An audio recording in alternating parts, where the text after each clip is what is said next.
48% of the Muslim in the United States of America believe that they are Muslim first, they are American second.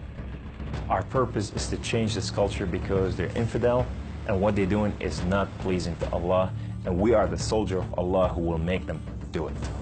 Kamal Salim was born in Lebanon to a devout Muslim family. As early as 4 years old, he remembers sitting at the kitchen table while his mother taught him about the Quran and his duty to Allah and jihad. From my childhood, my mom said, one day you'll be a martyr, my son. You will die for the sake of Allah and you will exalt Islam. She said, if you kill a Jew, my son, your hand will light up before the throne of Allah, and the host of heaven will celebrate what you have done.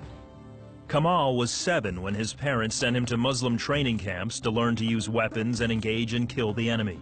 The boys were also taught another, more subtle form of warfare. We were training for what's called culture jihad, which is shifting cultures. Culture jihad is, it's unlike the sword, unlike the rifle, it is the jihad that will come into your world. By his 20s, Kamal was chosen to wage cultural jihad on America. In Islam, liberty, freedom, monarchy, all these are idols, and these must be brought down. So the liberty that you have in the United States of America, it's anti-Islam, you know, so America must be changed. So I moved to the Bible Belt specifically. The Bible Belt was the strongest of strongest. That's where the stout Christians are. And I want to take on the best of the best because I considered myself as a sword of Islam.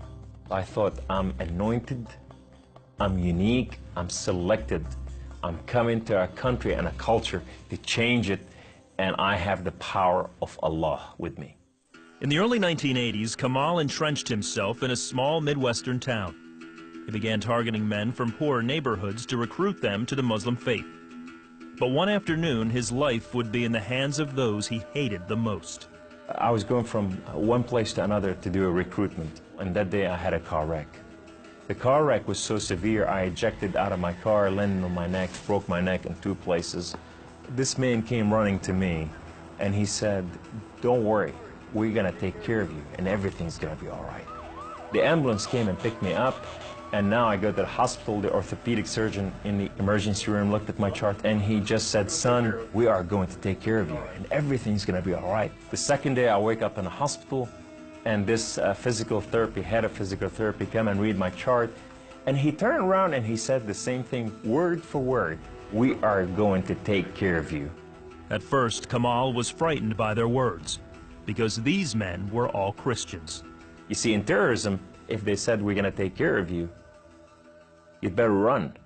Surgeries to repair Kamal's broken neck were successful, but recovery would take weeks. After being discharged from the hospital, he would need someone to care for him while he recuperated. Kamal had no one, so the orthopedic surgeon opened up his own home to this stranger. In his home, they put me in the choicest room, in the most beautiful thing. I became like part of their family. They didn't see me any different, and now they have a basket set for Kamal. They put in money to free my bills from the hospitals. Kamal was overwhelmed with the outpouring of Christian love. As he recovered, he began to help out around the house with cooking and cleaning.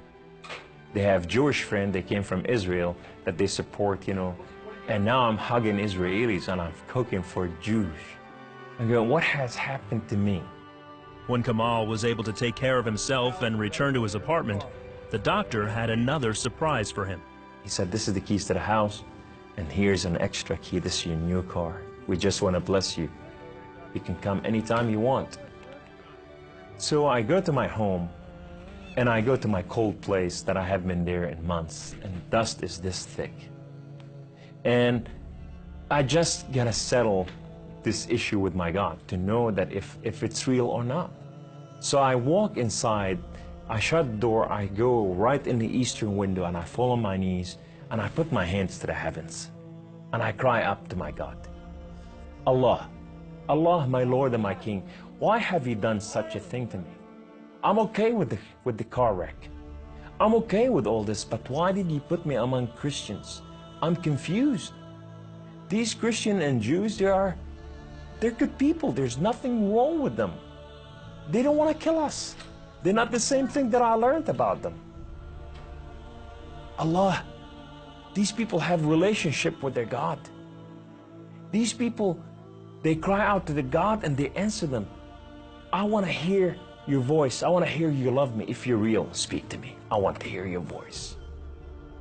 Guess what Allah said that day? Absolutely nothing. Kamal felt that because he questioned his faith, the honorable thing to do was to end his own life. So I went to reach out my guns and put it in the right place and clock out. I heard the voice.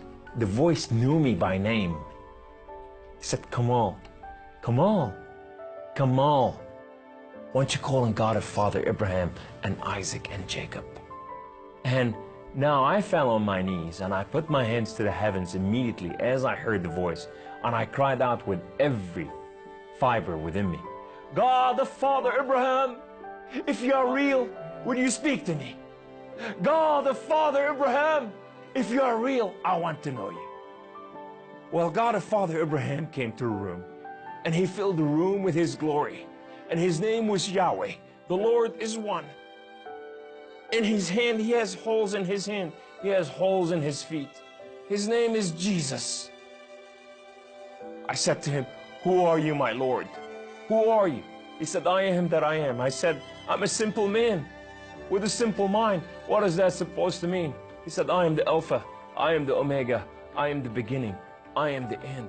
I am everything that is in between. I have known you before I formed the foundation of the earth. I have loved you before I formed you in your mother womb. Rise up. Rise up, come on. Kum. You are my warrior. You are not their warrior. And I said to him, I said, my Lord, I will live and die for you. He said, do not die for me. I died for you that you may live. That day, instead of taking his life, Kamal gave it to Jesus. He now has a new mission and travels the country challenging Muslims to question their allegiance to Allah. My heart desire is to reach out for my brothers and sisters, the Muslim out there, 1.5 billion Muslim, that they are living out there and they have not tasted the freedom, and that freedom in God. It's been over 20 years since Kamal left the Islamic faith, and even threats of violence and death cannot stop him from sharing his story. He is real. You know, and if you never experienced God before in your life, if you never tasted God, and if you think you got nothing to lose, when you're sitting in your home, whether you're a Muslim or a non-Muslim or a non-Christian or whatever you are, say, call on God of Father Abraham and Isaac and Jacob, and say, if you are real, speak to me, I want to hear your voice.